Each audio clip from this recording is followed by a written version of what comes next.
trabalha aqui, você conhece a turma. O Geraldo Alckmin é um cara que você já trabalhou, né? Você falou aqui no seu currículo. Por que uma movimentação do Alckmin com o Lula? Ele tem o quê? Interesse de ser presidente? Qual que é? Por que um cara que tanto criticou, que trabalhou com você, que metia o pau na esquerda, foi lá e se deitou e abraçou Luiz Inácio Lula da Silva? Eu fiquei muito chateado com o fato do Geraldo aventar a possibilidade de ser vice do Lula, porque até pra mim que foi ser... Primeiro diferenciar aqui o seguinte: o Geraldo é um cara muito preparado, boa pessoa, bom pai de família, um cara correto, não é ladrão, ao contrário do que os caras falam, o santo, ele não é ladrão porra nenhuma, o cara foi governador, o cara foi governador de São Paulo. Não, ele foi governador, Merenda não foi ele, Merenda foi o esquema dos caras lá, não tem nada a ver com o Geraldo, a Merenda. O cara foi governador de São Paulo 4 vezes. O que o cara tem de patrimônio? Tem um apartamento e um sítio que ele herdou do pai em Pindamonhangaba. Quer dizer, o cara não tem nada. Você pega uns caras aí que foram, o cara foi deputado meio mandato, tem nego aí com 50 milhões de reais de patrimônio. Então, se o Geraldo fosse ladrão, ele estaria bilionário, ele não estaria milionário. O cara foi governador de São Paulo 4 vezes. Então, ladrão ele não é. Agora, essa postura de virar vice do Lula é, do ponto de vista da coerência, inaceitável realmente. Basta ver o que ele falou em 2018, que o Lula queria voltar à cena do crime para roubar, junto com os petistas. Agora, o que eu acho que contribuiu? Não conversei com ele sobre isso, tá? Só uma visão minha. O que eu acho que contribuiu? Primeiro, ele ficou muito chateado na campanha de 2018 com o desempenho que teve, por ter sido deixado na mão pelo pessoal do PSDB, pelo Centrão, por Dória, né? Aquela reunião que vazou, que o traiu e tal. Então ele tá com um sentimento, isso é minha opinião, um sentimento meio assim, vocês não me quiseram, então agora a esquerda me quer, o PT me quer. Primeira coisa. E segundo, pode ser, aí é uma hipótese, pode ser que ele tenha percebido que ele tinha grandes chances de perder a eleição para o governo do estado, em que pese estivesse liderando as pesquisas. Por quê? Porque ele não tem a máquina mais na mão, ele não tem o partido mais na mão, o PSDB está na mão do Rodrigo Garcia e do Dória, a máquina estadual com a qual ele sempre trabalhou nas suas reeleições está na mão do Rodrigo e do Dória, né? A esquerda, o PT, etc., vai ter sempre o voto cativo e a direita vai votar no Tarcísio. Então não adianta. Não tem jogo para ele. Com o Geraldo, né?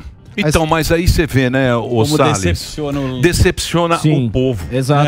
Não, até a mim, né? Porque o que acontece é o seguinte, quando a gente fala, inclusive eles usam os cortes. Os cortes são usados. Já fala para quem é isso. Porque é o seguinte... A galera que fica decepcionada, porque quando você vota, você coloca na urna, você confia. Teu coração tá lá, pô. Então, agora que a gente tá, agora o que acontece? O Bolsonaro foi lá, ficou 4 anos, agora ele vai colocar o cargo dele à disposição da turma. Vai pra reeleição. A turma vai falar, pô, Bolsonaro foi bom, por exemplo, eu achei que foi bom, eu achei que foi ruim. Aí vota no outro, escolhe outro.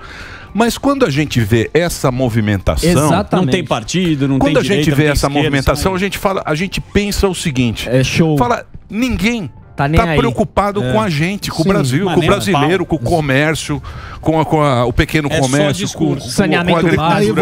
Eu vou ter que discordar um pouquinho só. Eu acho o seguinte, existe a política feita em laboratório, em teoria, a política... que a gente discute, né? Eu vejo muita gente, não nós aqui, mas estou falando de maneira geral. Discute-se a política em condições normais de temperatura e pressão. Tinha que ter feito isso, tinha que ter declarado aquilo, tinha que ter isso, tem que ter...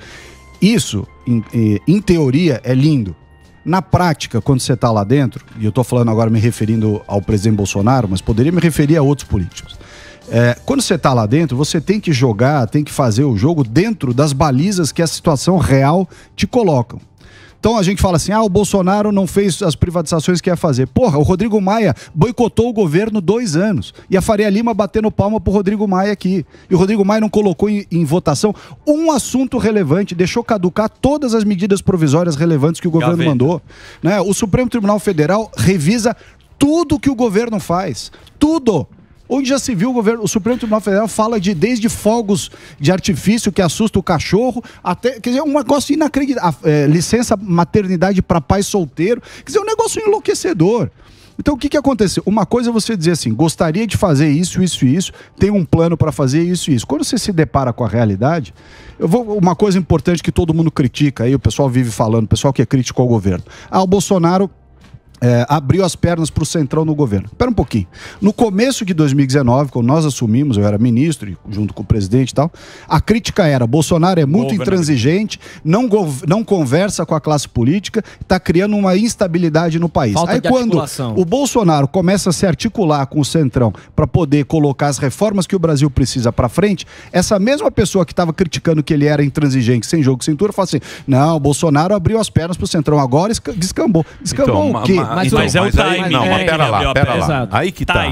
Aí que tá. É pra aprovar reforma ou pra se proteger, continuar no governo? É pra tudo. Porque se ele não continuar no governo, não tem reforma. Se ele sair do governo, entra o PT. Então, o pressuposto pra poder ter reforma e fazer coisas bem feitas é ele poder estar lá. Porque se ele perder e entregar pro Lula, que até ontem estava preso e que só se livrou porque conseguiu uma malandragem processual pra dizer que não era competente o Foro do Paraná e, portanto, ter anulado o processo dele, o Lula volta, porra. A gente quer todo mundo de volta. O Zé Dirceu, o Lula, não sei o quê. O Lula é o candidato dos banqueiros, hein? Samidana tava na reunião. É o candidato dos banqueiros. Samidana tava na reunião. Basta pegar os campeões nacionais. Que loucura, hein? Ricardo.